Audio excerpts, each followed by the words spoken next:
علیہ رحمہ نے اپنے بیٹے کو نصیحت کی کہ جب بھی کوئی مصیبت پہنچے تو اسے اپنے لیے بہتر جان کہ میرے لیے اس میں بھلائی ہے، اسی میں بہتری ہے۔ تو بیٹا کہتا ہے کہ والد صاحب، میں نے آپ کی یہ بات تو سن لی ہے اور سمجھ بھی لی ہے، لیکن اس پر ابھی میرا یقین پختہ نہیں ہوا۔ یعنی مصیبت میں بھلائی کیسے ہو سکتی ہے، مصیبت میں بہتری کیسے ہو سکتی ہے؟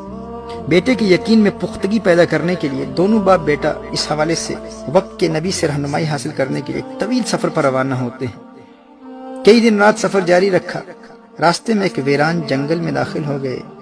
شدید گرمی تھی، کھانا پانی بھی راستے میں ختم ہو گیا، خچر بھی تھک چکے تھے اور پیاس کی شدت سے ہانپنے لگے۔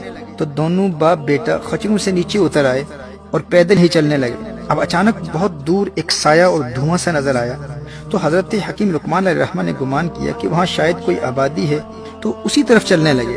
راستے میں بیٹے کو ٹھوکر لگی اور اس کے پاؤں میں ایک ہڈی اس طرح گھسی کہ پاؤں کے تلوے سے پار ہو کر ظاہر قدم تک نکل آئی۔ اب حضرت حکیم لقمان علیہ الرحمہ کا بیٹا درد کی شدت سے بے ہوش ہو کر زمین پر گر پڑا۔ آپ نے بیٹے کو سینے سے چمٹا لیا اور پھر اپنے دانتوں سے ہڈی نکالنے لگے، اور پھر کافی مشقت کے بعد بالآخر وہ ہڈی نکل گئی۔ اب حکیم لقمان علیہ الرحمہ کے بیٹا شدید تکلیف میں اپنے والد سے عرض کرتا ہے کہ آپ نے تو فرمایا تھا کہ ہر مصیبت میں بھلائی ہے، ہر مصیبت میں بہتری ہے، لیکن ابو جی آپ دیکھیے کہ میرے درد کی شدت کو دیکھ کر آپ کی آنکھوں میں بھی آنسو آ گئے ہیں۔ ہمارے کھانے پینے کی تمام اشیاء ختم ہو چکی ہیں، اس ویران جنگل میں بھوکے پیاسے اسی زخمی حالت میں اگر ہم رہے تو ہماری تو یہاں موت واقع ہو جائے گی۔ اب آپ بتائیے کہ اس مصیبت میں کون سی بھلائی ہے، اس میں کون سی بہتری ہے؟ آپ فرماتے ہیں کہ ہر مصیبت میں بہتری ہے۔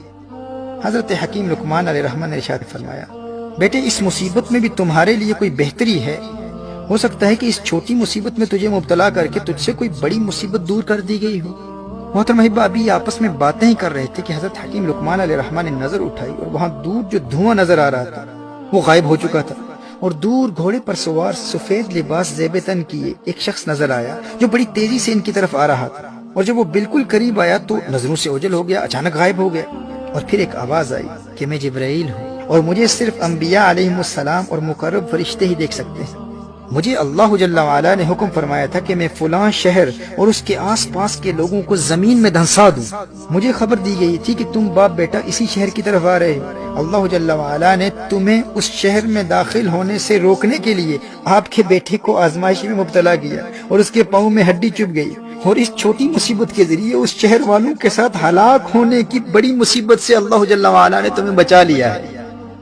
اللہ اکبر۔ محترم احبہ، پھر حضرت جبریل امین علیہ السلام نے اپنا نورانی ہاتھ اس لڑکے کے پاؤں اور برتنوں پر پھیرا، پاؤں بالکل ٹھیک ہو گیا اور برتن پانی اور کھانے سے بھر گئے، اور پھر دونوں باپ بیٹے کو سواریوں کے ساتھ اٹھایا اور چند ہی لمحوں میں واپس ان کے گھر پہنچا دیا۔ میرے دوستو یاد رکھنا، جب بھی کسی مصیبت میں مبتلا ہو تو ہمارا رویہ یہ ہونا چاہیے کہ یہ مصیبت کسی بڑی مصیبت کو ٹالنے کے لیے آئی ہے، اور اس مصیبت میں ہمارے لیے کوئی بہتری ہے، کیونکہ کچھ مصیبتیں آتی اسی لیے ہیں کہ ہمیں کسی بڑی مصیبت سے بچائیں۔ وہ مصیبت دراصل چھوٹی مصیبت ہوتی ہے، لیکن جس بڑی مصیبت کو دور کرنے کے لیے آتی ہے، اب چونکہ وہ بڑی مصیبت ہمیں نظر نہیں آتی، اس لیے ہم اس چھوٹی مصیبت کو بڑی مصیبت سمجھتے ہیں، اور پھر ہم گلے شکوے کرنا شروع کر دیتے ہیں کہ بھائی یہ تکلیف کیوں آئی، یہ پریشانی کیوں آئی، یہ مصیبتیں میرے لیے کیوں ہیں، یہ تکلیفیں میرے لیے کیوں ہیں، آخر میں نے کون سا گناہ کیا ہے۔ محترم احبہ، اگر ہم صبر کرتے تو اس کے دو فوائد حاصل ہوتے۔ ایک یہ کہ اللہ جل وعلا ہمیں اس آنے والی بڑی مصیبت سے بھی بچا لیتا، اور صبر کی برکت سے یہ چھوٹی مصیبت بھی بالآخر دور ہو جاتی۔ جیسے حضرت جبرائیل علیہ السلام نے ہاتھ پھیرا اور لڑکے کا پاؤں بھی ٹھیک ہو گیا، برتن بھی کھانے اور پانی سے بھر گئے، اور سواریوں سمیت باپ بیٹا عافیت سے گھر پہنچ گئے، اور اس شہر میں عذاب میں مبتلا ہونے والی بڑی مصیبت سے بھی اللہ جل وعلا نے بچا لیا۔ کیوں؟ کیونکہ حضرت لقمان علیہ السلام نے اپنے بیٹے کو صبر کی تلقین کی، کہا کہ بیٹے اس میں بھی کوئی بہتری ہے، اس میں بھی تمہارے لیے کوئی بھلائی ہے، ممکن ہے کہ یہ مصیبت اس لیے آئی ہو تاکہ تجھے کسی بڑی مصیبت سے بچا لے۔ محترم احبہ، نبی کریم صلی اللہ علیہ وآلہ وسلم کا فرمان علی شان ہے، اللہ جل وعلا کے فضل و احسان کا تقاضا یہ ہے کہ تم بیماری میں اس کے شکوے نہ کرو اور مصیبت کو پوشیدہ رکھو، مصیبت کو چھپا کر رکھو۔ اگر مصیبت پر شکوہ نہ کیا تو وہ مصیبت بھی ٹل جائے گی، اور جس بڑی مصیبت کو ٹالنے کے لیے آئی تھی وہ بھی ٹل جائے گی۔